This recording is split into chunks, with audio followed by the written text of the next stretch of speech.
Bom dia, vamos para mais uma aula de Química. Hoje a gente vai ver o volume 1, módulo 6. Qual é a importância do estudo do átomo ao longo da história? Em 450 a.C., começou a discussão sobre do que a matéria era formada, e os cientistas envolvidos nessa discussão eram Leucipto e Demócrito. Eles teorizavam que o universo precisaria ser composto de um número infinito de microscópicos pedaços, que não continham nenhum vazio, por isso não poderiam ser divididos. Imagine um palito. Agora tente quebrá-lo. Chegará um momento em que ele vai estar tão pequeno que você não vai mais conseguir quebrar, sendo assim indivisível. Para esses filósofos, a matéria era formada por algo pequeno que não podia ser dividido, e isso eles chamaram de átomo, que significa não divisível.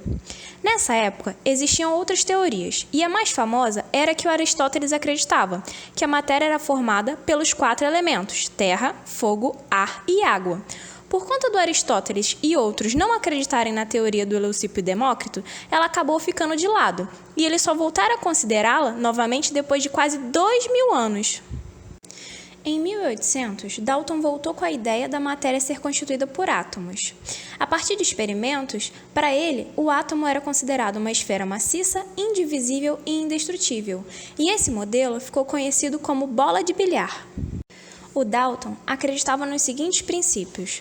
Para ele, a matéria era formada por átomos.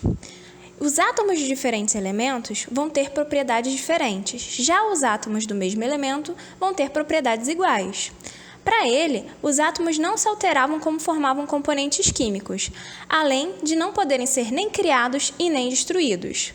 Dalton disse que uma reação química nada mais é do que uma reorganização dos átomos. Só que o modelo do Dalton tinha suas falhas. Ele não conseguia explicar a natureza elétrica da matéria. No final do século XIX, Thomson elaborou um experimento, usando tubos de raio catódico. Esses tubos eram constituídos de vidro, e grande parte do ar era removido do seu interior. Thomson conectou em cada uma das extremidades desse aparato um fio de metal e ligou esse sistema em alta tensão. Ao fazer isso, era possível observar um feixe luminoso, o qual ele chamou de raio catódico. Na extremidade direita, Thomson adicionou um campo elétrico externo, e com isso, ele percebeu que o feixe luminoso era desviado no sentido da placa carregada positivamente, o que levou a acreditar que essa emissão, na verdade, possuía cargas negativas. Essas cargas foram atribuídas a partículas menores, que estavam no interior do átomo e que foram chamadas de elétrons. Então, o átomo para Thomson era uma esfera de massa positiva com cargas negativas incrustadas, e com isso ele consegue explicar o caráter elétrico da matéria.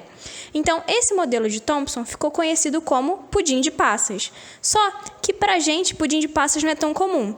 Então, se a gente for levar para o nosso universo do nosso país, esse modelo dele seria chamado como se fosse um panetone, onde tem aquela massa, que seria a massa positiva, e aquelas passas que ficam incrustadas no panetone seriam os elétrons de carga negativa.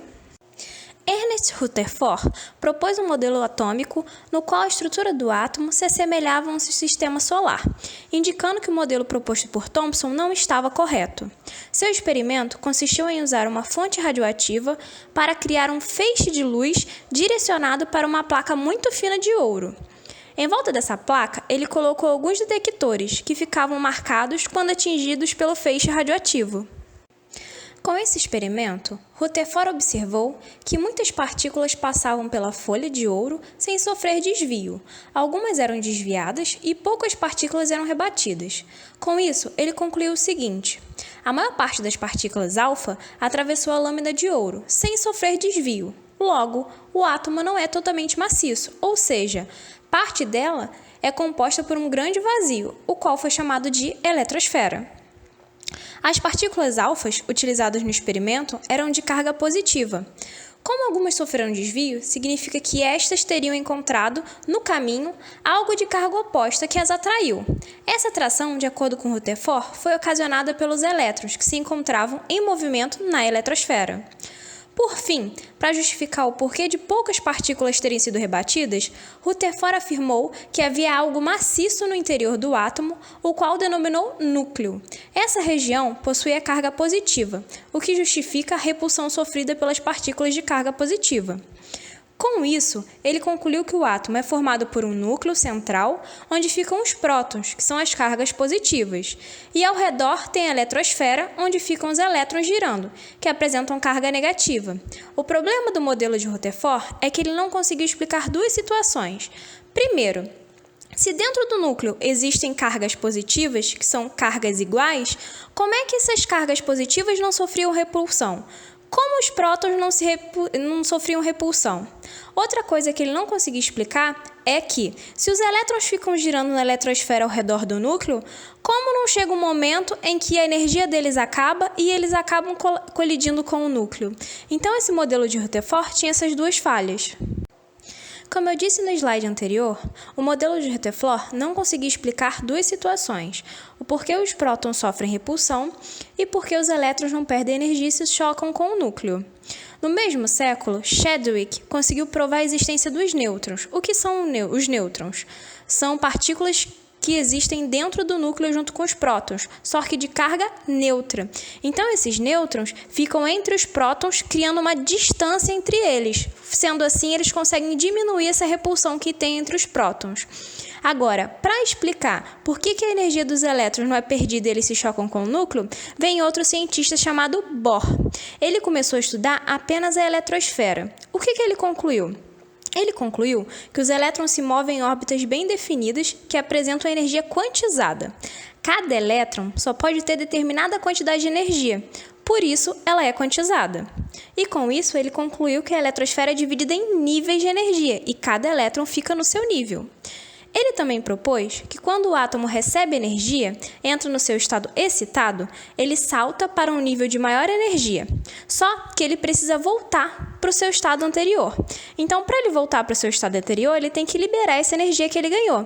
E ele libera essa energia na forma de luz. E essa luz a gente chama de fótons. Agora vamos aos exercícios.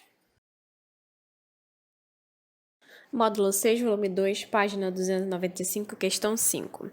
Associe o modelo atômico com as suas características. A. Modelo de Thomson.